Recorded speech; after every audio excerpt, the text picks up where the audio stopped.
Congratulations. This term, we're starting a series, Epic Story, Epic Author. And as we do this, what we're doing is we're going to get a bunch of biblical stories from the Bible, and we're going to look at them and we're going to ask the so what questions. So what actually happened? So what does this actually mean? So what does it mean to me today? And as we go through these stories, unlike the one I just told, they all have purpose and application to each and every single one of you. And it's my hope and prayer tonight that as we do this, you'll come to realize and experience that God is the author and perfecter of all our stories. He is not just the author and perfecter of stories from hundreds or thousands of years ago. He is the author and perfecter of the stories of our lives as they happen today. So tonight, we begin first story. It's about a guy named Samson. Who knows who Samson is? He's not a year 7 kid with curly hair. That's what some of the year 7s told me today when I asked them this question. Samson, his story is found in the book of Judges. As most of you don't know, I can pretty much say what I want. But you should check it out. It's in Judges. It's towards the front of the Bible, chapter 13 to 16. I want to talk to you about Samson. As I do this, you got one task. You have to answer one question by the end of tonight. If you get nothing else, you must have this answer. And it's quite simply this. What is distracting you? One question, one answer for you. What is distracting you?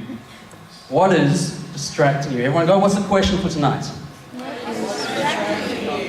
Oh, do you guys believe that? What is distracting you guys? What is distracting you? I don't even know if I'm going to bother with this. Let's move on. Background to the story. So, the story of Samson happens after Moses has led the Israelites out of exile. They've been enslaved, they've been in captivity, and they've been walking around lost in this land for ages. This is how our story begins, a pre-story. Then one day God says to them, I am going to give you a country, a nation, for you guys to move into. And the land that you go to is going to be full of resources so you can live healthy, wealthy, happy lives. And the Israelites are like, yeah, sounds like a good plan. Show me this promised land. And God's like, well, it's over there. And they spend ages journeying, and as they finally get to the promised land, they suddenly get hit by this problem. There's people living there already. People with cities, people with armies, people are settled. God, what's up with that?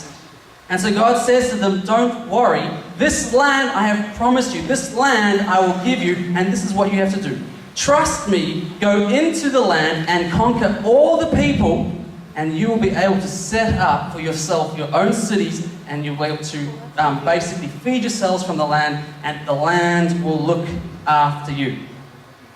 So the Israelites, they get to this land, they freaked out, they're like, okay, fine God, you say go and conquer people, let's do this. They fight a few battles, and in doing this, God just delivers them these amazing victories, these victories that could not and would not have happened if it wasn't for God. And you can check out the accounts in your Bibles for yourselves.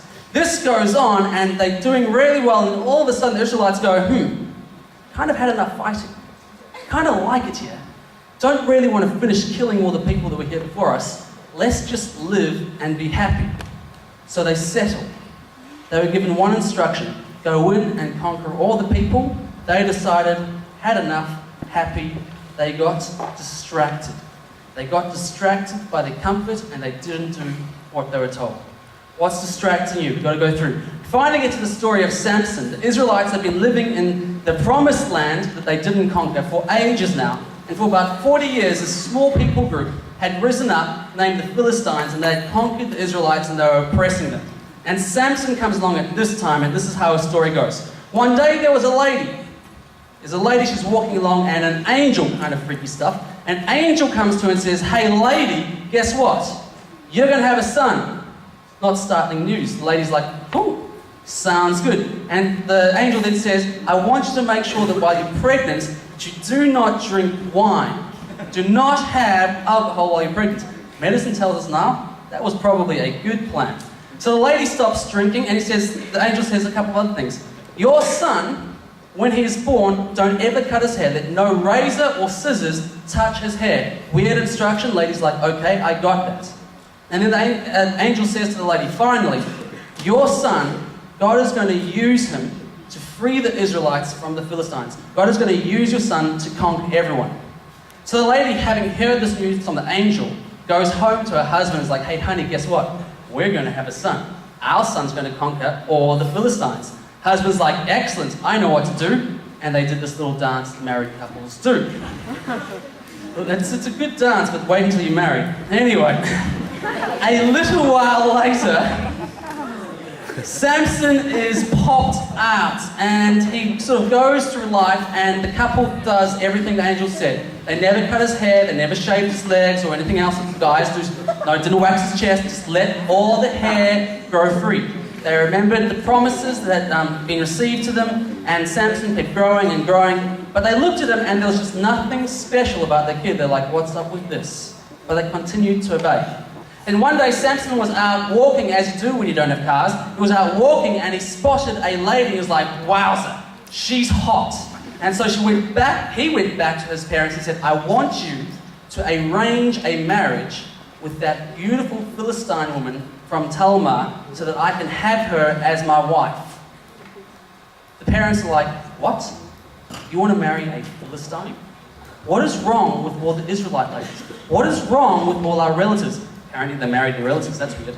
What is wrong with all the other girls you know? Why would you choose our enemies, a Philistine, to marry? And Samson says, well, she's hot, I must have her. Cool. Parents, knowing that God has told them that Samson is to kill out all the Philistines, is like, well, this doesn't make sense, but we're going to do this. So they arrange the marriage, and they have this massive festival, and Samson marries this Philistine woman. In amongst all the celebrations, he makes a bet, gambling. Interesting story there. And he says to these Philistines, I bet you cannot solve this riddle. And he tells them a riddle. The Philistines go away and they're like, darn, smart man. Don't know the answer to his riddle. And so they get really angry because they're going to lose a whole bunch of money. They then go to Samson's new wife and they say, hey, you must speak to your husband.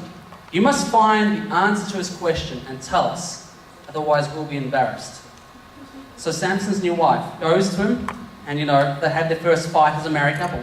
Tell me what the answer is. No, I've told no one. No, you must tell me what I've told no one. And they have this argument between them, and maybe it's just a woman thing, because Samson, having told no one, gives in to his wife. I guess girls have that kind of power over me, but whatever. Yeah, don't abuse it, JD. Anyway, so Samson tells his wife the answer. He goes to bed, and his brand new wife, get this, leaves the house, tells the other Philistines. They come back to Samson and they say, this is the answer to your question. Samson loses a whole bunch of money. He's been betrayed by his wife, and he's been cheated by the people he's gambling with. He is spewing